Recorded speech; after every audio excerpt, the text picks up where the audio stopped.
Hey guys, welcome back to my channel. और आज हम सीखने वाले हैं CSS में कुछ नए इफ़ेक्ट्स। लास्ट हमने कल एक इफ़ेक्ट डाला था और हमने एक प्रोजेक्ट बनाया था।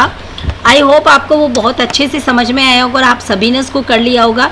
अब CSS में आगे हम जितने भी इफ़ेक्ट या एनिमेशन से सीखेंगे वो प्रोजेक्ट बनाकर ही सीखेंगे, ताकि आपको सारे कॉन्सेप्ट क्लियर हो सके और आपकी प्रोजेक्ट बनाने की प्रैक्टिस भी हो सके। इसीलिए मैं आपको रोज़ एक नया प्रोजेक्ट बनाकर दूंगी, ताकि प्रोजेक्ट बनाने के साथ साथ आपका CSS का आगे का जो हमारा कोर्स बाकी है वह भी कंप्लीट हो जाए।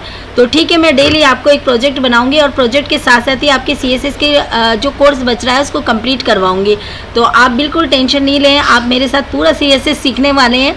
जितना CSS अभी तक हमने सीखा वो हमें जितना CSS आपने अभी तक कंप्लीट किया वो हमें कोडिंग के थ्रू जो मैंने जैसे समझाया आपको वो समझाने के लिए था।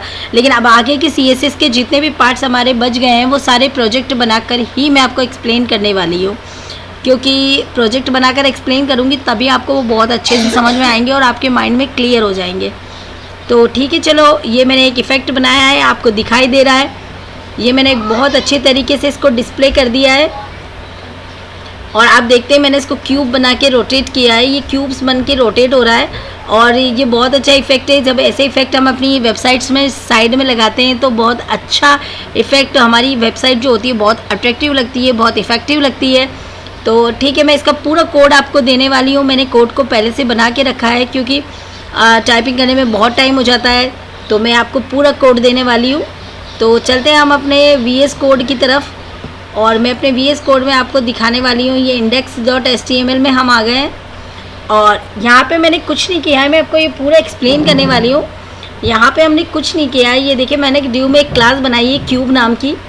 उसके बाद मैंने डिव में एक क्लास बनाई है टॉप नाम की और उसके बाद डिव में मैंने 4 स्पैन बना लिए हैं और थोड़ा सा उसको स्टाइल कर दिया है और यहाँ पर स्पैन मैंने क्लोज कर दिया है।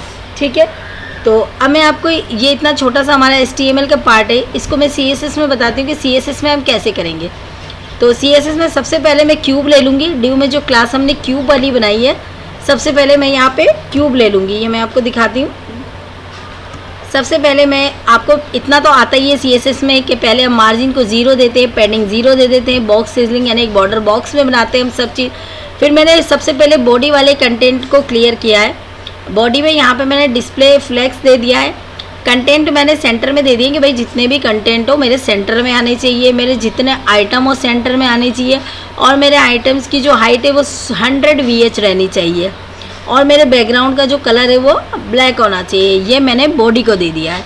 इतना आपको क्लियर हो गया ना भाई, बॉडी का पार्ट मैंने ये क्लियर कर दिया। अब वहाँ पर क्यूब नाम की जो मैंने क्लास बनाई थी, अब उस पर हम थोड़ा सा वर्क करेंगे।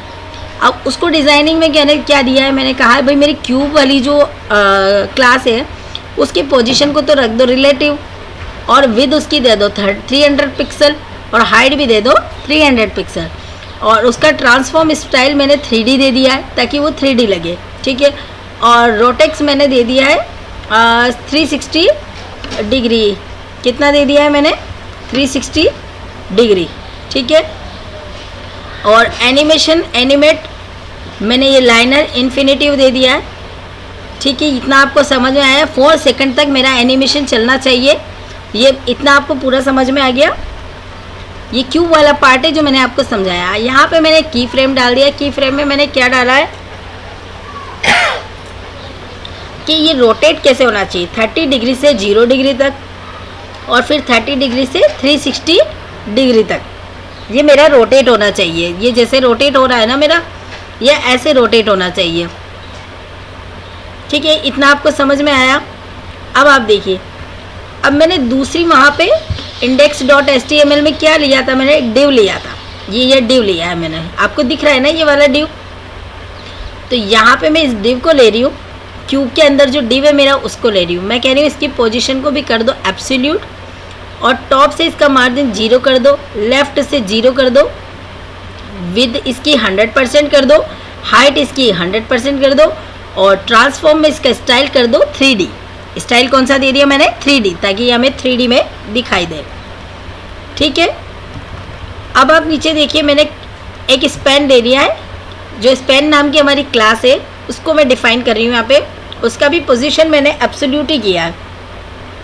टॉप भी मैंने 0 दिया है, लेफ्ट भी मैंने 0 दिया है, और विद और हाइट मैंने 100% दे दी है।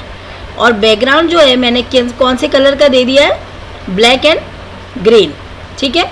और ट्रांसफॉर्म का जो रोटेशन है वो मैंने किस पे दिया है, 90 डिग्री से लेके 150 पिक्सल तक, ठीक है।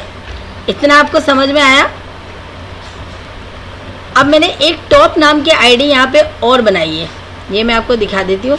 ये मैंने यहाँ पे एक टॉप नाम की आईडी और बनाई है, ये देखिए अभी, ठीक है ना। ये जो क्लास बनाई है मैंने टॉप नाम की, अब इसको थोड़ा सा मैं डिफाइन करके बताती हूँ आपको। मैं कह रही हूँ भाई मेरी टॉप की जो पोजीशन हो वो अभी एब्सोल्यूट हो, टॉप के टॉप से 0, लेफ्ट से 0, विद इसकी 300 और हाइट भी 300 पिक्सल दे दी। बैकग्राउंड का कलर मैंने डार्क ग्रीन दे दिया, और ट्रांसफॉर्म रोटेक्स 90 डिग्री से देखिए 150 से, ये मेरा टॉप, यानी जो टॉप में घूम रहा है ना, इसका मैंने पूरा कलर वगैरह डिफाइन करके दिया है। उसी को मैं यहाँ पे आपको समझा रही हूँ। मैंने डार्क ग्रीन कलर दिया है टॉप का, और मैंने 90 डिग्री से लेके 150 एक्सेल तक इसको रोटेशन में दिया है। तो आई होप इतना क्लियर हो गया होगा आपका। अब टॉप बिफोर में मैं दे रही हूँ। टॉप बिफोर मैंने कल वाले में भी आपको समझाया था। तो कंटेंट में इसका मैंने यही रखा है, पोजीशन इसकी मैंने एब्सोल्यूट रखी है, टॉप से वही 0, लेफ्ट से 0, 300 पिक्सल इनकी विद और हाइट दे दी। बैकग्राउंड का कलर भी मैंने इसका ग्रीन ही दे दिया है, ठीक है। और -380 डिग्री पे मैंने इसको रोटेट किया है, और यहाँ पे मैंने इसके कलर डिफाइन कर दिए हैं। कुछ ज़्यादा इसमें डिफ़िकल्ट नहीं है। CSS हमें देखने में डिफ़िकल्ट लगता है, लेकिन जब हम इसको प्रोजेक्ट के थ्रू समझते हैं तो ये हमें बहुत ईजी वे में समझ में आता है। इसीलिए आगे का जितना कोर्स है मैं आपको सारा प्रोजेक्ट बनाकर समझाने वाली हूँ, ताकि आपकी प्रोजेक्ट और वेबसाइट्स बनाने की प्रैक्टिस भी हो, और आपको अलग अलग तरह के डिज़ाइंस भी बनाना आए, और आप उन डिज़ाइंस को अपनी वेबसाइट में अप्लाई भी कर सको। तो बने रहिए रोशी कोडर के साथ और सीखते रहिए। और बहुत जल्द हमारा CSS का कोर्स कंप्लीट होने वाला है। मेरे चैनल को ज़्यादा से ज़्यादा शेयर करें, सब्सक्राइब करें, ताकि जो बच्चे हाई अमाउंट पेमेंट देकर कोडिंग नहीं सीख पाते हैं वो मेरे चैनल से फ्री ऑफ कॉस्ट कोडिंग सीखें और इसका फ़ायदा यानी बेनिफिट उठा सके। और आपको अगर मेरे बताने के बाद भी कुछ समझ में नहीं आता है तो आप मुझे कमेंट करके ज़रूर पूछें, और ज़रूर पूछें मुझसे कमेंट करके, और मुझे बताएं कि आपको क्या समझ में नहीं आया है, तो मैं अगेन उस पर वीडियो बनाकर दोबारा एक्सप्लेन ज़रूर करूँगी।